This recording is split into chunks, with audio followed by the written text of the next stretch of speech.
Sir मेरी MRI में disc bulge भी है और L4 L5 L5 S1 पे, और साथ में डी जनरेशन भी आ रहा है। लॉस ऑफ लंबर लोडोसिस भी लिखा हुआ है और स्टेनोसिस भी लिखा हुआ है। अब मुझे पहले किस चीज़ को ध्यान में रख के फोकस किसके करना है, ऊपर करना है, और ट्रीटमेंट क्या करना है। ट्रीटमेंट हमने क्या करना है, सबसे पहले सिम्टम्स चेक करिए। सिम्टम्स में आप चेक करेंगे एक्यूट स्लिप डिस्क के लिए SLR टेस्ट। पैसिव टेस्ट होता है, फिजियोथेरेपिस्ट या कोई भी घर का मेंबर उसको चेक कर सकता है। इसको चेक कैसे किया जाता है उसका लिंक डिस्क्रिप्शन में होगा, जाके जरूर देख लेना। सेकंड आता है हमारा एक्यूट डिस्क बल्ज के लिए कफिंग स्नीजिंग, खांसने छींकने में पेन आना, करवट लेते हुए पेन आना, या अर्ली मॉर्निंग सुबह सुबह क्या होता है, पेशेंट की जाग खुल जाती है 4-5 बजे, इतना शूटिंग पेन होता है कि उसको उठना पड़ जाता है। या लास्ट सिम्टम क्या होता है, हमारा सिटिंग में पेन आता है और आगे हल्का सा झुकने में पेन आता है।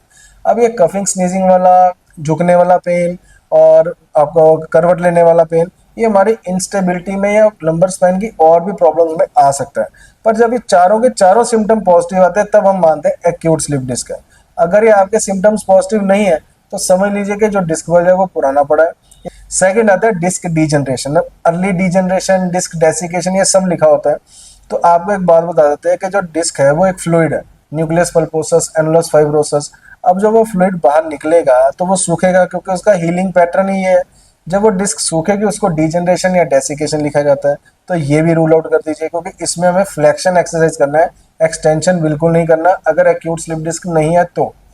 थर्ड आता है हमारा स्टेनोसिस, लंबर कैनाल स्टेनोसिस या फोरामिनल स्टेनोसिस के डायमीटर भी मेंशन होते हैं। उसका भी वीडियो मैंने बनाया हुआ, उसका भी लिंक डिस्क्रिप्शन में होगा, जाकर जरूर देखना।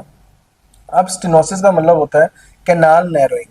आपकी कैनाल नैरो हो रही है, इसको चेक कैसे करते हैं। अगर पेशेंट को स्टैंडिंग में, खड़े रहने पे या ज़्यादा चलने पे, यानी जी कि आप कह लीजिए 4-5 मिनट के बाद पेशेंट की लेग में पेन शुरू हो जाता है।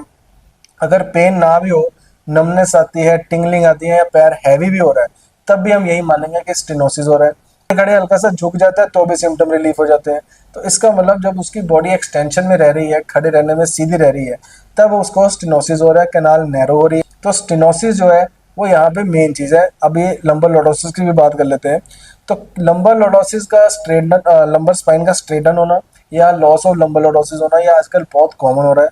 80% केसेस में ये प्रॉब्लम आ रही है पेशेंट्स में। क्यों? क्योंकि ये पोस्चर रिलेटेड है। तो अगर आपको ये डिस्क बल्ज या बाकी चीज़ें ना भी हो और लंबर लॉर्डोसिस आपको वैसे भी प्रेजेंट हो सकता है।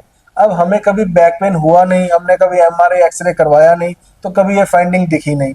अब जब एक बार एक्सरे या एमआरआई करवाने पे फाइंडिंग दिख जाती है तो लोगों को लगता है ओहो हो, ये तो बहुत बड़ी प्रॉब्लम हो गई, हमारी तो स्पाइन स्ट्रेट हो गई। तो ये बहुत बड़ी प्रॉब्लम नहीं है, ये बड़ी सेकेंडरी प्रॉब्लम है।